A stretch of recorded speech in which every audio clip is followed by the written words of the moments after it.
Hoje, com a graça de Deus, eu quero que você leia a palavra de Deus e que você entenda essa palavra.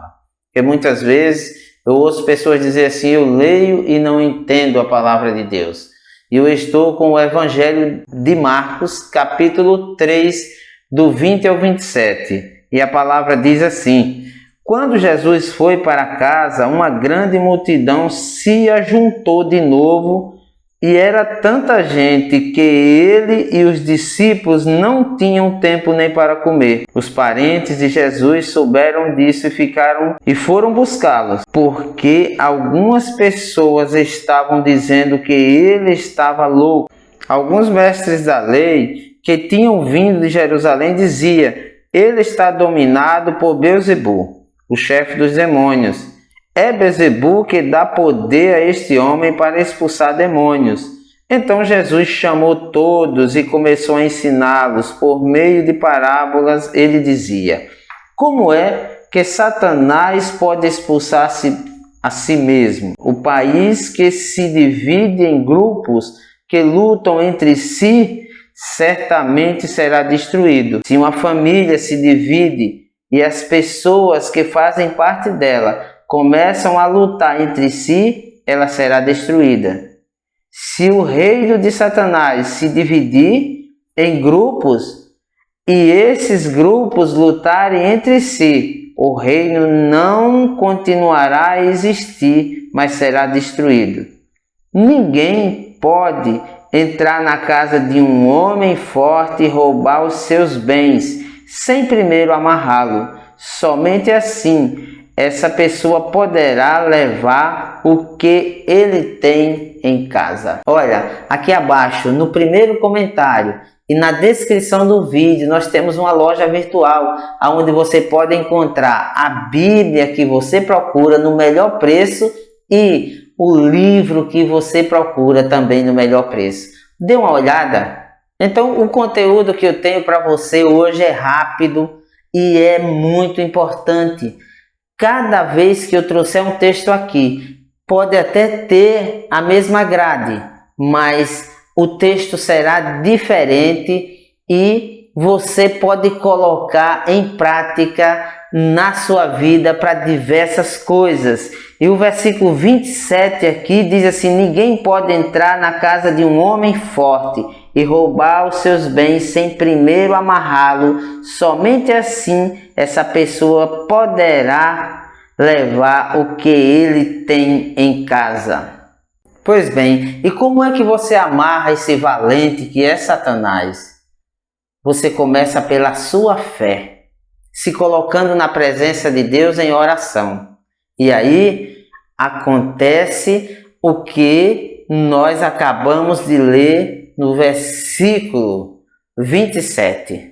Repetindo o versículo, diz assim: ninguém pode entrar na casa de um homem forte e roubar os seus bens sem primeiro amarrá-lo. Somente assim essa pessoa poderá levar o que ele tem em casa. Só dessa forma você paralisa os poderes das trevas e começa a entender e assim colocar em prática aquilo que você lê na palavra de Deus.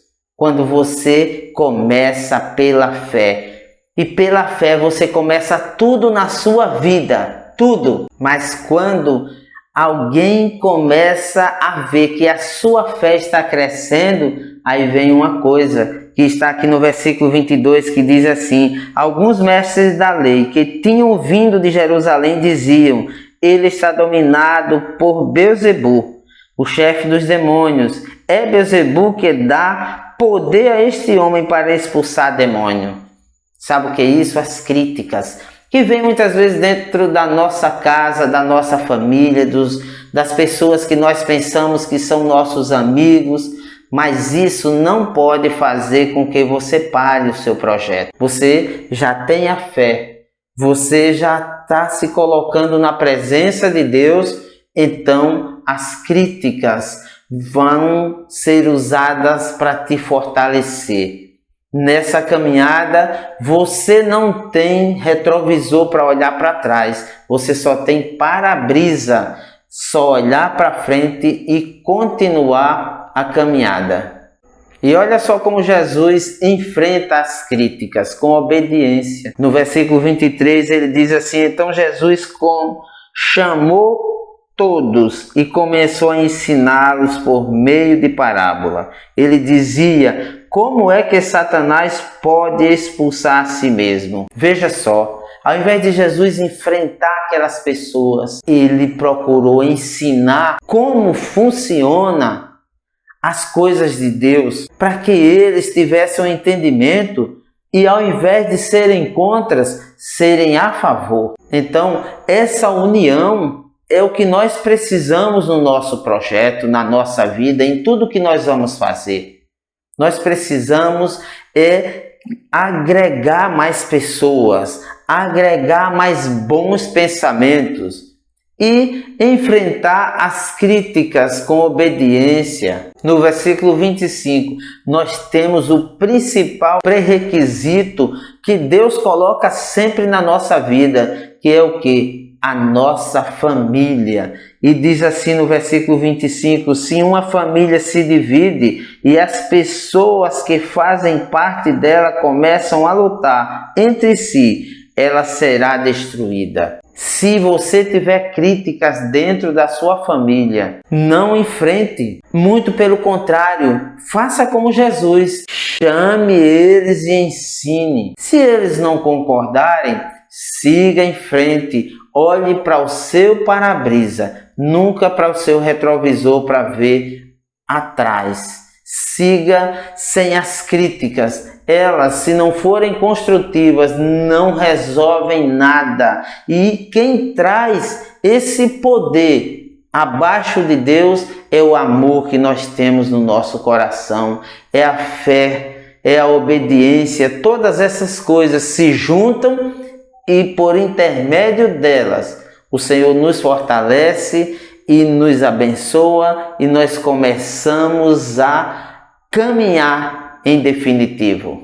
E agora nós vamos entender o versículo 20, que nós estamos lendo e entendendo a palavra de Deus. E o versículo 20 vem: quando Jesus foi para casa, uma grande multidão se juntou de novo e era tanta gente que ele e os discípulos não tinham tempo nem para comer. Sabe o que é isso? Reconhecimento. Quando nós estamos fazendo as coisas boas, a quantidade de pessoas que vai reconhecer são bem maiores do que a quantidade de pessoas que vão criticar. Infelizmente, quem nos faz parar ou nos incomoda mais são as críticas, que se a gente olhar, são uma minoria. Então isso não pode fazer. E naquele dia, Jesus não tinha tempo nem de comer junto com os discípulos. Mas por quê? Porque Jesus naquele dia era o Deus vivo, era o Deus homem entre nós, era um Deus encarnado. Hoje, Jesus é o Espírito Santo de Deus.